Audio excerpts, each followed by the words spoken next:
How are you guys doing? Today is Sunday, August 29th, 2021. I'm James Sims, and for this episode of The Elite, I'm going to review the Elite matchups and performances from yesterday, Saturday, August 28th. And of course, I'm going to preview everything that's going on today as we navigate through the world of sports. Starting with the MLB in Cleveland, the Indians hosted the Boston Red Sox. And in a game that will go into the top of the 10th, tied at 2, the Red Sox would take the 5-3 win, and the difference being a 3-run home run from the elite JD Martinez. For the Cleveland Indians in this matchup, the start was given to Cal Quantrill. Quantrill allowed 2 runs in the first 7 innings of the game as he would go on to strike out 6 batters. The loss would go to their third relief pitcher, Nick Whitgren, as Whitgren would allow 3 runs in .1 inning pitch as he would go on to start the 10 but not finished. With this loss, Whitgren is 2-7 on the season. In the Indians batting lineup, their designated hitter, Franmil Reyes, went 2 for 4 with an RBI and a run. He hit his 24th home run of the season. Their first baseman, Bobby Bradley, would end up going 2 for 5 with an RBI. And then their pinch hitting left fielder, Oscar Mercado, would end up going 2 for 3 with an RBI. For the Boston Red Sox, the start went to Nathan Eovaldi. He allowed 2 earned runs in 5.1 innings pitched as he struck out 7. The win would go to the Red Sox 5th relief pitcher on the day, Garrett Whitlock. Garrett Whitlock allowed no earned runs as he pitched the entire 9th inning. He would strike out 2 batters, and with his win, he's 6-2 on the year. The save went to the Red Sox closer, Adam Ottavino. Ottavino allowed no earned runs in .2 innings pitched as he finished out the 10th. He would strike out a batter. He picked up his 10th save of the year. In the Red Sox batting lineup, their left fielder, Kyle Schwarber, went 3 for 5 with an RBI and 2 runs. He hit his 27th home run of the season. Their elite designated hitter, JD Martinez, went 3 for 5 with 3 RBIs and 2 runs as he hit his 24th home run of the season. Their all-star third baseman, Rafael Devers, went 2 for 4. And then their catcher, Christian Vasquez, went 2 for 3. With this win, the Boston Red Sox are now 75-56. That is the 3rd best record in the American League East. They've won their last 3 games, and they've won 6 of their last 10. They trailed the Tampa Bay Rays by 7 games in the division, and they're holding on to the second wild card spot, trailing the New York Yankees by 2 games for that second spot, and they sit 3.5 games ahead of the Oakland Athletics, who are at the moment the first team on the outside looking in. With this loss, the Cleveland Indians are now 63-64. That is the 2nd best record in the American League Central. They've lost their last 2 games, and they've lost 6 of their last 10. They currently trailed the Chicago White Sox by 10 games in the division. Jumping out to Oakland, the Oakland Athletics hosted the New York Yankees, and with both of these teams having playoff hopes on the line, the Athletics would beat the Yankees 3-2 as they held the Yankees scoreless all up until the 9th inning, where Aaron Judge would hit a 2-run home run, but it wouldn't be enough. For the Yankees, the start and loss will go to Nestor Cortes Jr. Cortes Jr. allowed 3 earned runs in 5.1 innings pitched as he struck out 4.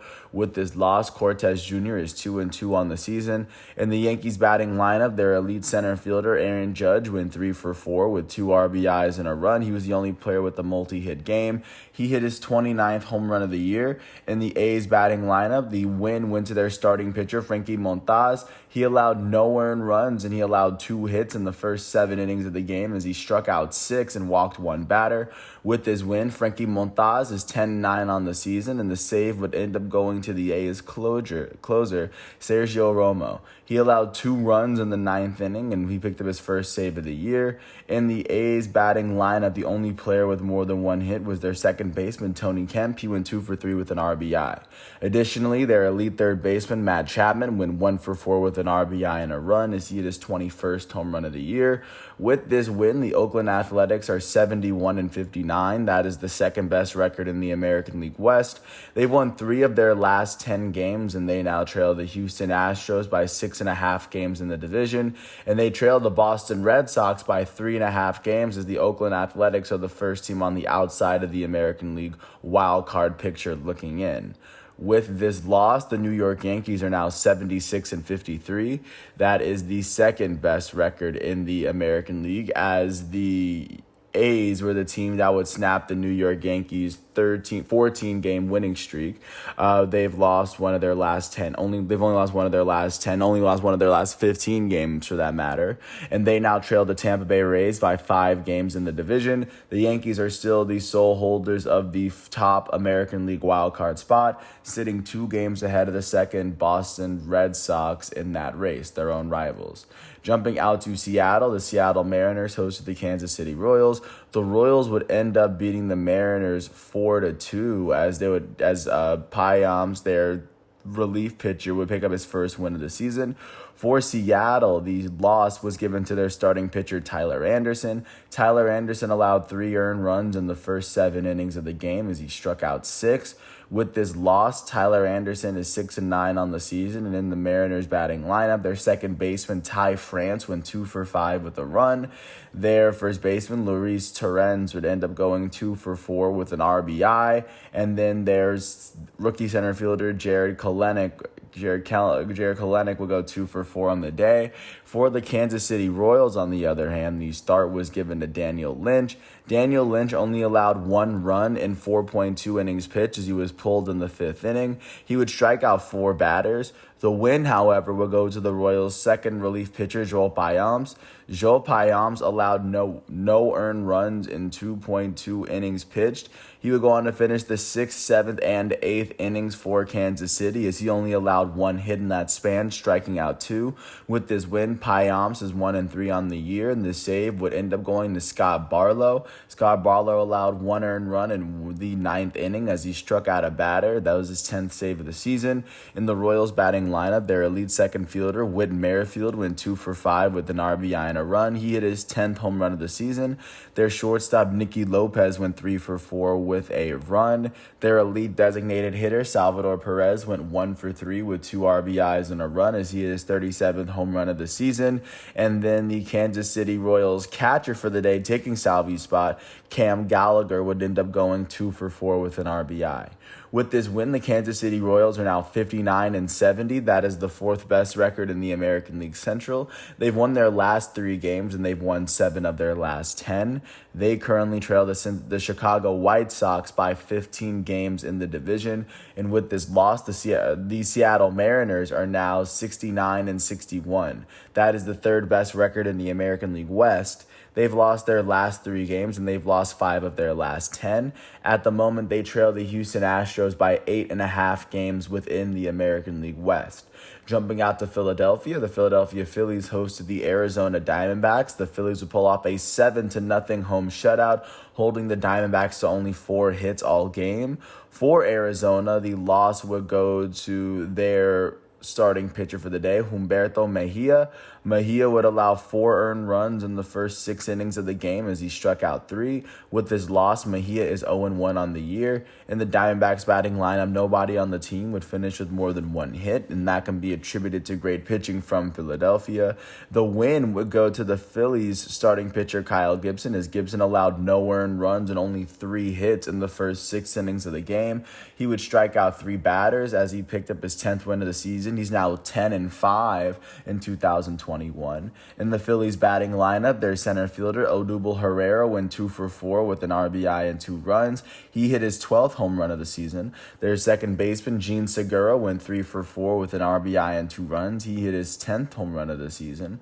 Their shortstop, Didi Gregorius, went 3 for 4 with 2 RBIs and a run.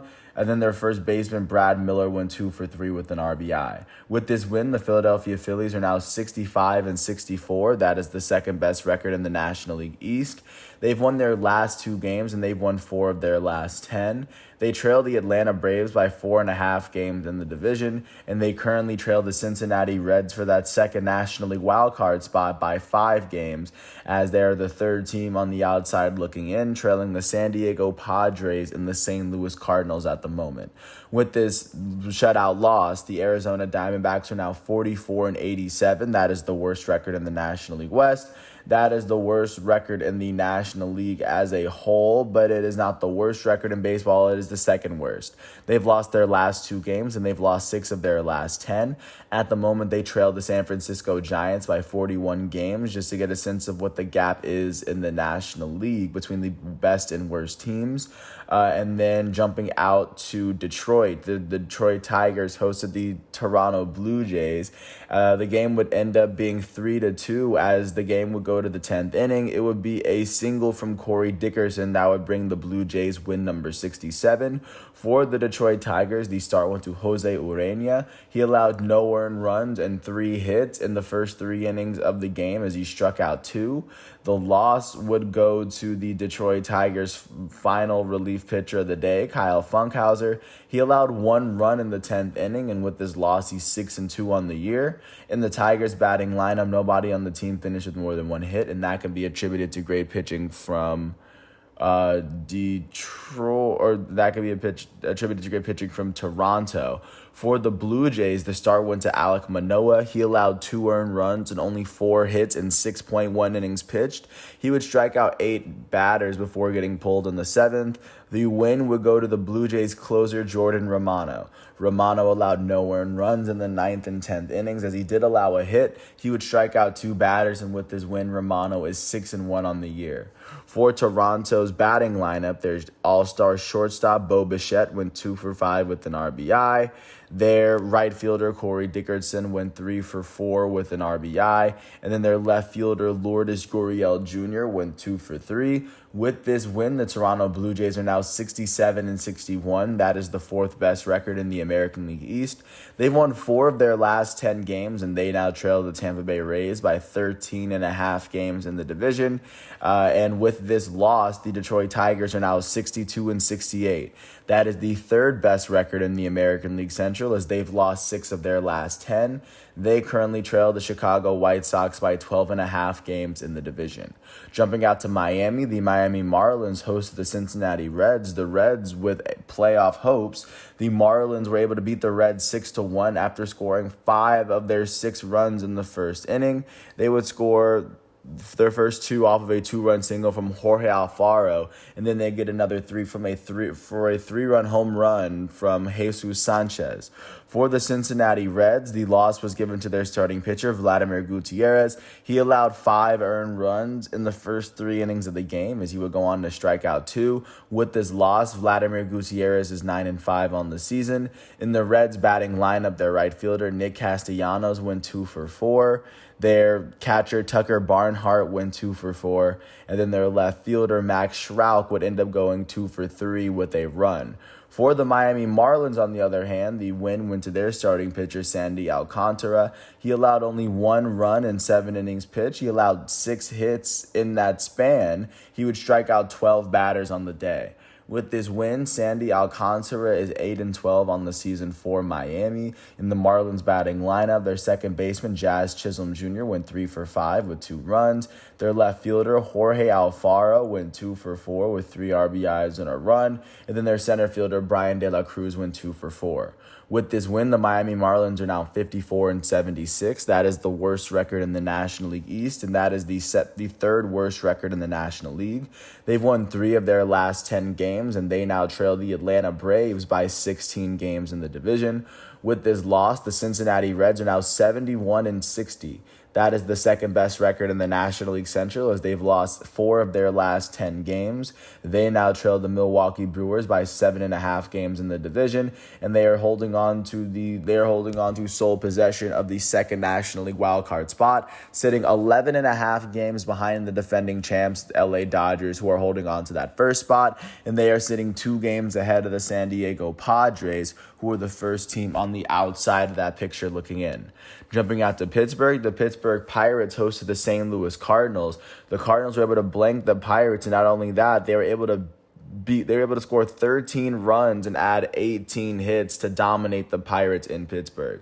For the Pirates, the loss went to their starting pitcher, Steven Brault. Steven Brault would allow 7 earned runs in the first 3 innings of the game as he struck out only 1 batter. With this loss, Brault is 0-3 on the year. In the Pirates batting lineup, nobody on the team would finish with more than 1 hit, as that would be attributed to great pitching from St. Louis.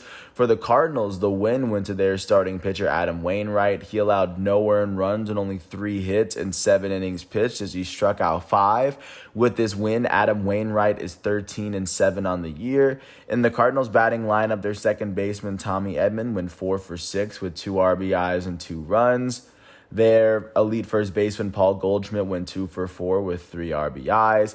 Their right fielder Dylan Carlson went 2-for-4 with 2 RBIs and 2 runs. He hit his 13th home run of the year. Their shortstop Edmundo Sosa went 4-for-6 with 5 RBIs and 3 runs. He will go on to hit 2 triples for the team. And with this win, the St. Louis Cardinals are now 66-62. That is the third best record in the National League Central. They've won their last 2 games and they've won they won 5 of their last 10. They trailed the Milwaukee Brewers by 11 games in the division, and they are now trailing the Cincinnati Reds by 3.5 games for that second National League wildcard spot. The Cardinals are the second team on the outside looking in, as they also trail the San Diego Padres. With this loss, the Pittsburgh Pirates are now 47-83. That is the worst record in the National League Central, and that is the second worst record in the National League. They've lost their last 2 games, and they've lost 5 of their last 10 games. They trail the Milwaukee Brewers by 31 games in the division.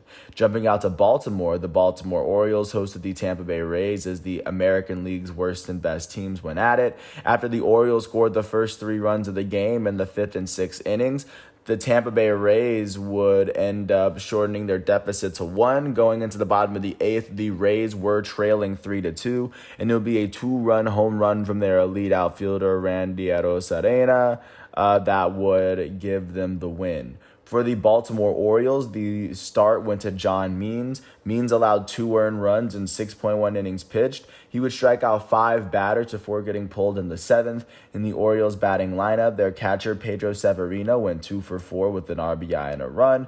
Additionally, their second baseman Jorge Mateo would end up going 2-for-4 with an RBI. For the Tampa Bay Rays, the start went to Michael Wacha. Wacha allowed 1 earned run, and he allowed 3 hits in 4.1 innings pitched. He would strike out 6 batters before getting pulled in the 5th. The win would go to the Rays' second relief pitcher, JT Chargois. Chargois allowed no earned runs in the 7th inning, and with this win, he's 4-0 on the year. The save would go to the Rays' closer, Andrew Kittredge. Kittredge allowed no earned runs in the 8th and 9th innings as he struck out 2. This would be his 4th save of the year. In the Rays batting lineup, their third baseman, Yandy Diaz, went 2-for-4 with a run. Additionally, their elite shortstop, Wander Franco, went 1-for-4 as he continued the league's longest active on-base streak. And then for the Baltimore Orioles in this matchup, like I said, that was how it went for Tampa. With this win, the Tampa Bay Rays are now 81-48. That is the best record in the American League East and the best record in the American League. They've won their last 6 games, which is the best winning streak in the American League and the best winning streak in all of baseball as a whole. They've won 9 of their last 10 games, and they now sit 5 games ahead of the second-place New York Yankees in their division. They're holding on to the number 1 seed in the American League playoff picture as they sit ahead of the 2nd seed Houston Astros out west, and they also sit ahead of the 3rd seed Chicago White Sox, currently leading the Central. And with this loss, the Baltimore Orioles are now 40-88. That is the worst record in the American League East and the worst record in the American League as a whole. They've lost their last 2 games, and they've lost 8 of their last 10. They currently trail the Tampa Bay Rays by 40.5 games to get a sense of what the gap is in the American League. And then jumping out to Dallas, the Texas Rangers hosted the Houston Astros for this Texas matchup. The Astros would beat the Rangers 5-2 after dropping 3 runs in the 2nd inning, one of them from a Yordan Alvarez home run and 2 of them from a Marco Maldonado single. For the Texas Rangers, the loss was given to Colby Allard. He allowed all 5 of the runs the Rangers would give up in the first 6 innings of the game. He would strike out 2 batters, and with this loss, Colby Allard is 3-11 on the year for Texas. In their batting lineup, their right fielder, Adolis Garcia, went 2-for-4 with an RBI and 2 runs. Garcia hit his 28th home run of the season. For the Houston Astros, the win went to their starting pitcher, Framber Valdez. Valdez allowed 2 earned runs and only 3 hits in 7 innings pitched as he struck out 7. With this win, Framber Valdez is 9-4 on the year. The save will go to Ryan Presley. He allowed no earned runs and only one hit in the ninth inning as he struck out two, picking up his 21st save of the year. In the Astros batting lineup, their left fielder, Yordan Alvarez, went 2 for 4 with an RBI and a run. He hit his 27th home run of the year. Their right fielder, Kyle Tucker, went 2 for 4 with 2 runs. And then their center fielder, Jake Myers, would end up going 2 for 4. With this win, the Houston Astros are now 77-52. That is the best record in the American League West. They've won their last 4 games, and they've won 7 of their last 10. They currently sit 6.5 games ahead of the second place Oakland Athletics in their division, and they are holding on to the second seed in the American League playoff picture.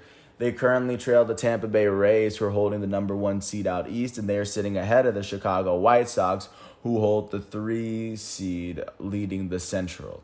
With this loss, the Texas Rangers are now 44-85.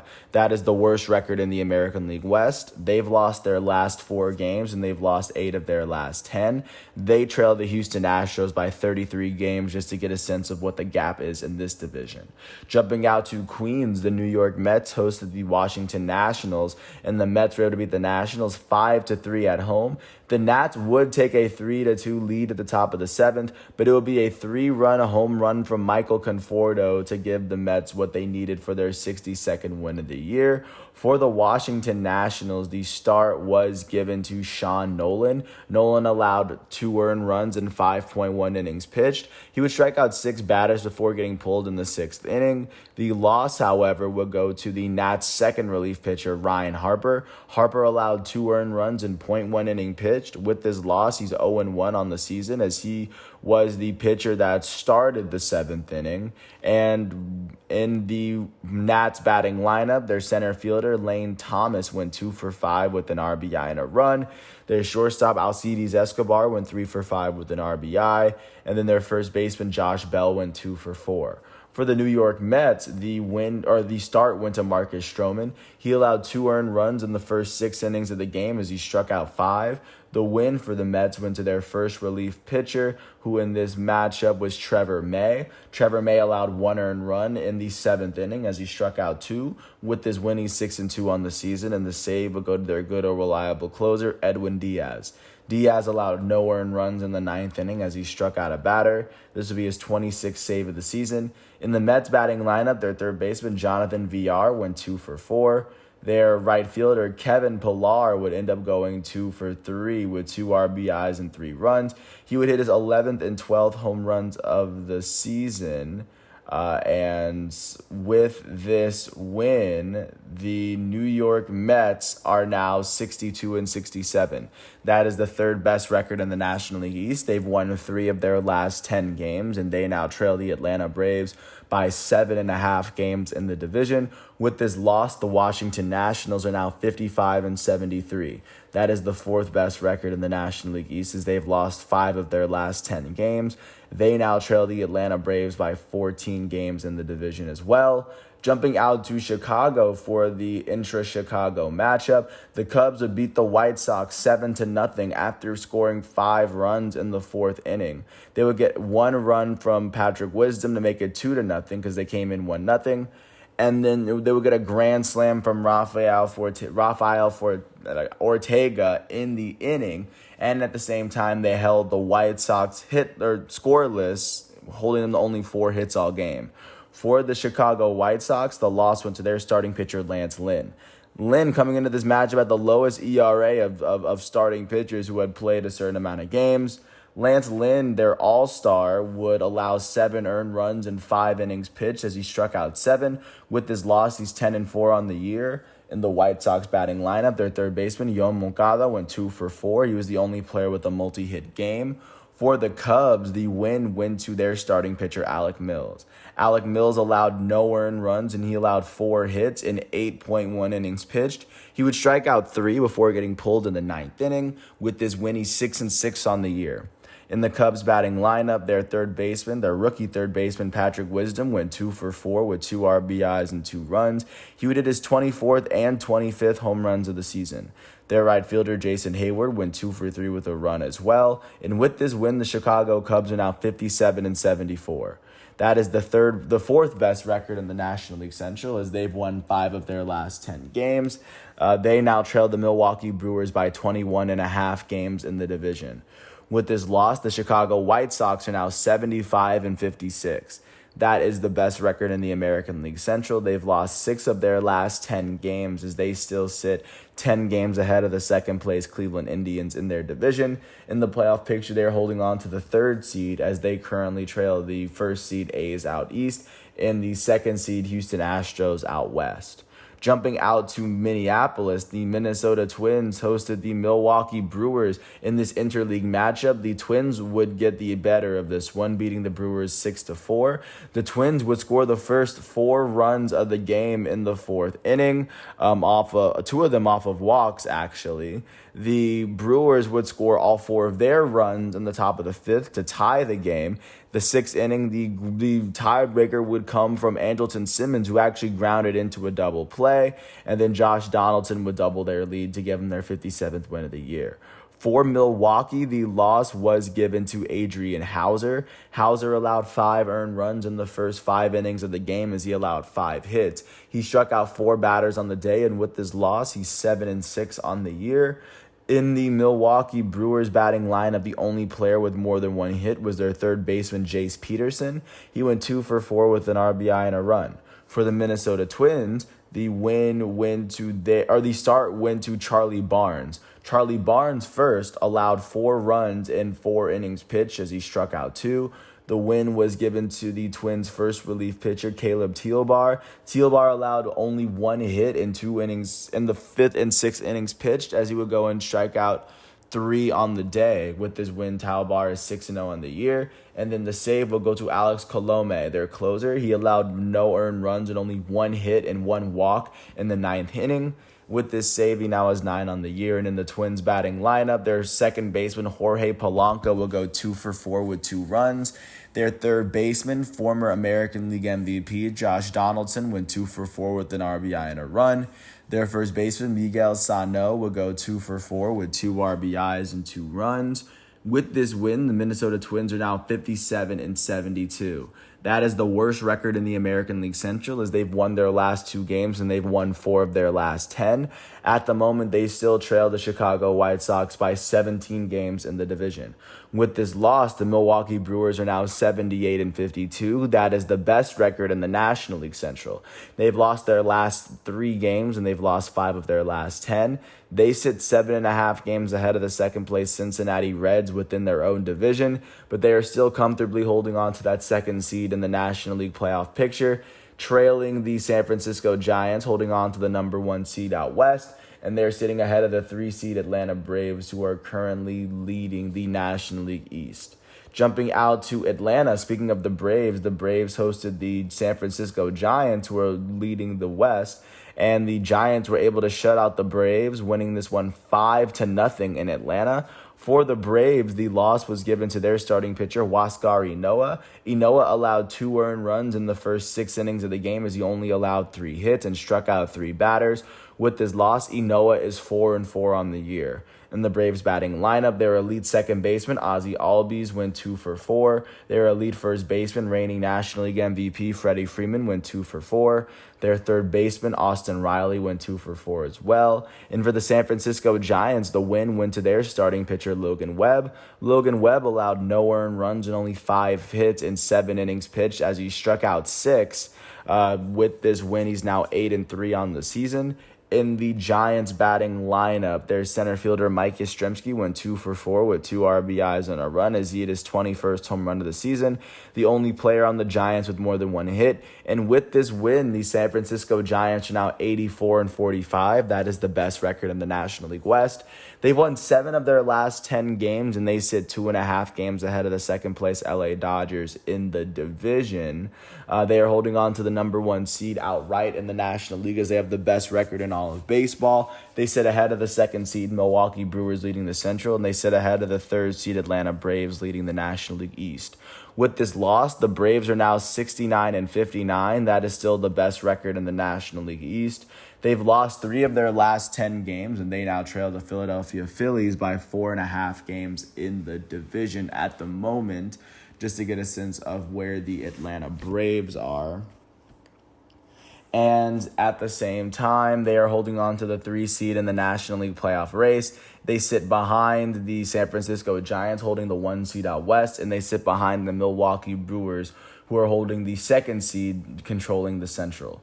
Jumping out to Anaheim, the Los Angeles Angels hosted the San Diego Padres, and the Angels would pull off a 10-2 win as they scored all 10 of their runs between the 2nd and 6th innings of the game. For San Diego, the loss went to Ryan Weathers, their starting pitcher. Ryan Weathers would allow 3 earned runs in the first 3 innings of the game. He would strike out 1. With this loss, Ryan Weathers is 4-6 on the year. And in the Padres batting lineup, their elite third baseman Manny Machado would end up going 2 for 4. Additionally, their catcher Austin Nola went 2 for 4 with an RBI. For the LA Angels, the start went to Jose Suarez. Suarez allowed 2 earned runs in 3.2 innings pitched. He would strike out 2. The win went to the Angels' first relief pitcher, Andrew Wantz. Andrew Wantz allowed no earned runs as he pitched 1.1 inning, finishing the 4th and 5th innings for LA. With this win, he's 1-0 on the year. He picked up 3 strikeouts as well. In the Angels batting lineup, their second baseman, David Fletcher, went 2 for 5 with a run. Their all-star first baseman, Jared Walsh, would end up going 3 for 3 with 3 RBIs and 2 runs. He would hit his 25th double of the season and his 24th home run of the season. Their rookie center fielder, Brandon Marsh, went 3 for 4 with a run, and their shortstop, Jack Mayfield, went 2 for 4 with 2 RBIs and 2 runs. Mayfield will go on to hit his 8th home run of the season. With this win, the Los Angeles Angels are now 64-67. That is the 4th best record in the American League West. They've won 4 of their last 10 games, and at the moment they trail the Houston Astros by 14 games in the division. With this loss, the San Diego Padres are now 69-62. That is the 3rd best record in the National League West. They've lost 8 of their last 10 games. They now trail the San Francisco Giants by 16 games in the division. They trail the Cincinnati Reds for that second wildcard spot by 2 games outright, as they are the first team on the outside looking in. Last but not least, jumping out to Dodger Stadium, staying within the city, the LA Dodgers hosted the Colorado Rockies as the defending champs. They were able to pull off a 5-2 win. They would come into the 8th inning completely matched up, and after the Dodgers and the Rockies would go even in the 3rd and 4th innings, the difference would end up being, first of all, a Will Smith 2-run single to make the Dodgers lead 2, and then an A.J. Pollock single would make it 3, and the Dodgers would win their 82nd game of the season. For the Colorado Rockies, the start went to John Gray. He allowed 1 earned run off of 2 hits in 2 innings pitched as he struck out 2. The loss would go to their setup relief pitcher, Daniel Bard. Daniel Bard would go on to allow 3 earned runs without registering an out in the 8th inning. With this loss, he's 7-7 on the year, and in the Rockies batting lineup, nobody on the team would finish with more than 1 hit. That would be attributed to great pitching from the Dodgers. For the Dodgers, the start would end up being given to Corey Knebel. Knebel allowed no earned runs and only 1 hit in 1.2 innings pitched. He would strike out 1 batter before getting pulled in the 2nd inning. The win would go to the Dodgers setup relief pitcher Blake Treinen. Treinen allowed no earned runs in the 8th inning, and with this win, he's 4-5 on the year. The save would go to their good old reliable closer, Kenley Jansen, who struck out 1 batter in the 9th and picked up his 29th save of the year. In the Dodgers batting lineup, there's all-star shortstop Trey Turner went 3 for 3 with a run. He was the only player on the team with more than 1 hit. With this win, the LA Dodgers are now 82-48. That is currently the 2nd best record in the National League West. They've won 8 of their last 10 games, and they now trail the San Francisco Giants by 2.5 games in the division at the moment. And they are the sole holders of the top spot in the National League wild card as they sit 11.5 games ahead of the 2nd place Cincinnati Reds within the wild card race. With this loss, the Colorado Rockies are now 59-70. That is the 4th best record in the National League West. They've lost 4 of their last 10 games, and they trail the San Francisco Giants by 25 games in the National League West at the moment. Right now, that is what baseball is looking like following yesterday's games as we ease into today's matchups because today is Sunday, a travel day. Starting off at 1:05, Ranger Suarez and the Philadelphia Phillies are going to host Madison Bumgarner and the Arizona Diamondbacks. Ranger Suarez enters his matchup with a 5-4 record, holding a 1.46 ERA on the season. At 1:05, Will Crowe and the Pittsburgh Pirates are going to host Kwang Hyun Kim and the St. Louis Cardinals. Kwang Hyun Kim enters his matchup with a 6-6 record, holding a 3.27 ERA. At the same time, at 1:05, Spencer Watkins and the Baltimore Orioles are going to host Chris Archer in the American League's best Tampa Bay Rays. At 1:10, Eli Morgan and the Cleveland Indians are going to host Tanner Houck and the Boston Red Sox. At the same time, at 1:10, Jesus Luzardo and the Miami Marlins are going to host Tyler Mahle. Mahle enters his matchup with a 10-4 record, holding a 3.69 ERA. At the same time, at 1:10, Matthew Boyd and the Detroit Tigers are going to host Jose Barrios and the Toronto Blue Jays. Barrios enters his matchup with an 8-7 record, holding a 3.70 ERA. Matthew Boyd enters his matchup with a 3-6 record, holding a 3.44 ERA. At the same time, at 1:10, it'll be an NL East matchup as Tyler McGill and the New York Mets host Eric Fedde and the Washington Nationals. At 1:20 on TBS, Ian Anderson and the Atlanta Braves are going to host Anthony DeSclafani and the San Francisco Giants. DeSclafani is now 11-5, holding a 3.26 record. Ian Anderson, taking them home mound again for the first time in a while, is now holding a 5-5 record alongside a 3.56 ERA. At 2:10, it'll be the last matchup of the Chicago series as Dylan Cease takes the home mound for the Chicago White Sox. Kyle Hendricks takes the road mound for the Chicago Cubs. Hendricks enters his matchup with a 14-5 record, holding a 4.09 ERA. Dylan Cease enters his matchup with a 10-6 record, holding a 3.92 ERA. At the same time, at 2:10, Griffin Jackson, the Minnesota Twins are going to host Aaron Ashby and the Milwaukee Brewers. At 2:35, Taylor Hearn and the Texas Rangers are going to host Zach Greinke and the Houston Astros. Zach Greinke enters his matchup with an 11-4 record, holding a 3.41 ERA. At 4:10, Julio Urias and the LA Dodgers are going to host Antonio Senzatella and the Colorado Rockies. Julio Urias, the defending champ, enters his matchup with a 14-3 record, holding a 3.17 ERA. The Walker Buehler's competition for the Cy Young within his own team, might I add. At the same time, at 4:10 on ESPN Plus, Marco Gonzalez and the Seattle Mariners are going to host Brady Singer and the Kansas City Royals. At 7 o'clock, last but not least on ESPN, Paul Blackburn and the Oakland Athletics are going to host Jordan Montgomery and the New York Yankees. Jordan Montgomery enters his matchup with a 5-5 record, holding a 3.69 ERA. So taking a look at what's going on outside of our continent, taking a look at what's been going on in soccer the past, or especially yesterday, starting in the Premier League, Manchester City was able to beat Arsenal 5-0. They will get their first goal in the 7th minute from Ilkay Gundogan. They would get their second goal in the 12th minute from Ferran Torres. They would finish off the half with a 43rd minute from Gabriel Jesus. Then they would start the second half with a 53rd minute goal from Rodri, making it 4-0, and then they would score in the 84th minute from Ferran Torres. Not to mention, Arsenal did get a red card in the 35th minute when the game was 2-0. With this win, Manchester City is now sitting in 5th place, tied with Tottenham, Brighton, Hove, and Leicester City as the 4 teams that currently have 6 points in the Premier League as of right now. With this loss, Arsenal is now sitting at the very bottom of the table, as even on goal differentials, they are tied with Norwich City, a team that just got promoted, on goal differential. And then looking at where Man City is with goal differential, they are sitting at the top, so they are sitting in sole 5th position in Premier League at the moment.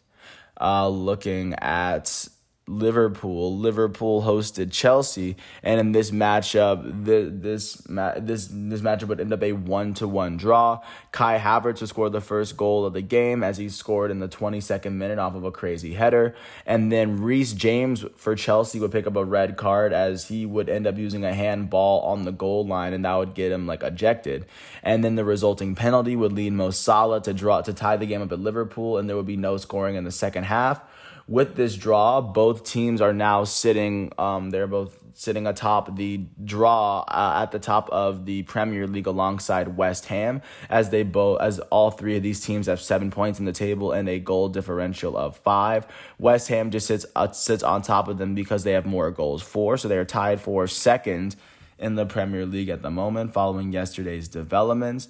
And then looking at what's going on today in the Premier League specifically, Tottenham Hotspur is going to face off against Watford at 9 o'clock. Tottenham enters this matchup as they've won their first 2 matchups. A win here could see Tottenham at the very top of the Premier League today. And Manchester United is going to face off against Wolverhampton. Man U won and drew their first 2 matchups, so a win here could possibly see them tied with West Ham, Chelsea, Liverpool, and Everton with 7 points at the top of the table. So that's where they sit. So looking at what happened in the Bundesliga yesterday, the reigning Bundesliga champs, Bayern Munich, were able to beat Hertha Berlin 5-0 as Robert Lewandowski picked up his 15th hat trick as a Bayern Munich striker. The first goal will come from their elite center attacking mid, Thomas Muller, in the 6th minute. And then the second goal will come from Robert Lewandowski, Bayern Munich's elite Polish striker, in the 35th minute, to finish off the first half, going into half 2-0.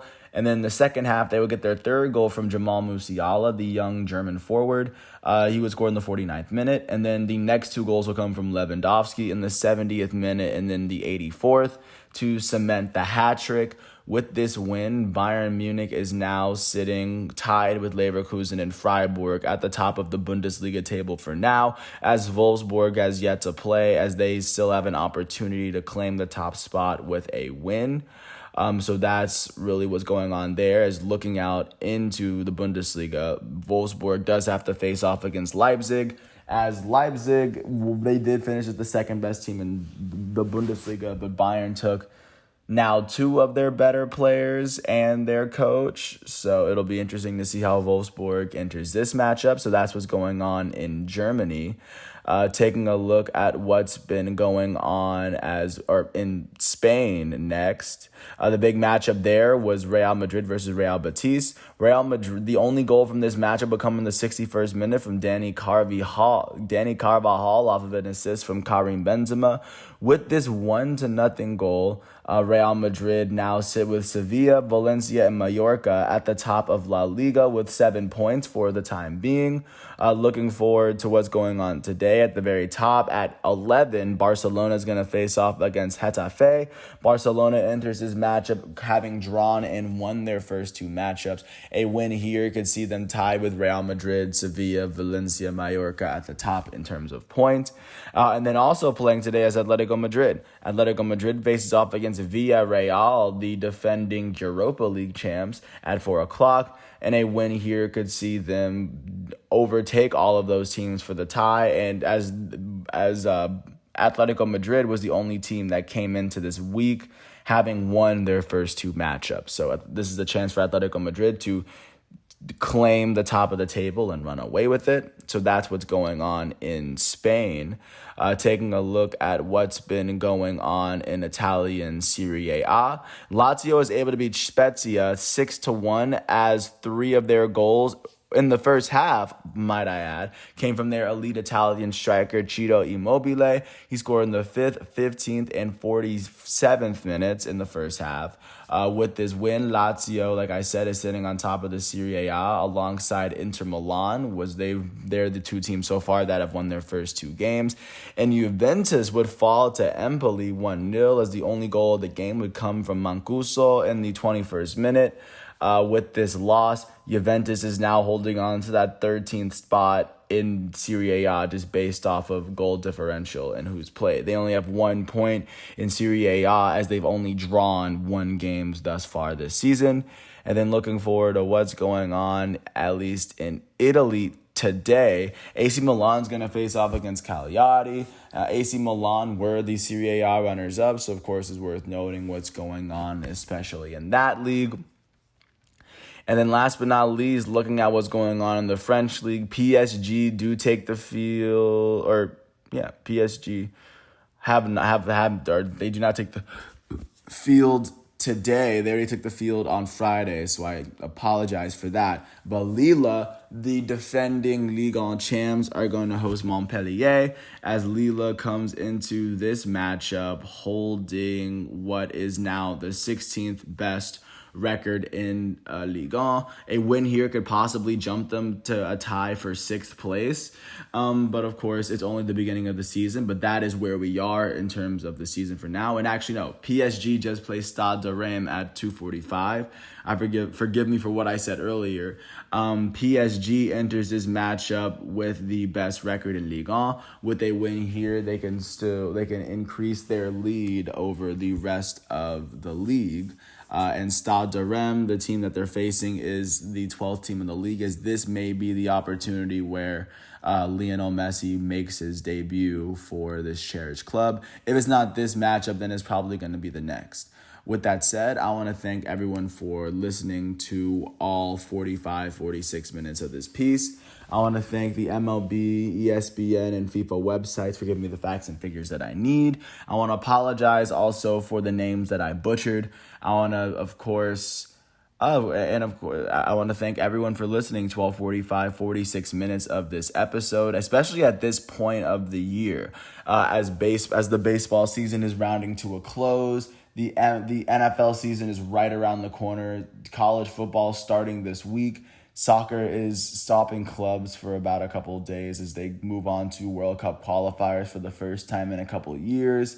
It's going to be a very interesting and a very transformative moment, especially at this time of the year. And with that said, I want to thank everyone for listening to all 47 minutes. I hope all is well and peace out. I'll catch you with more episodes following this. Peace.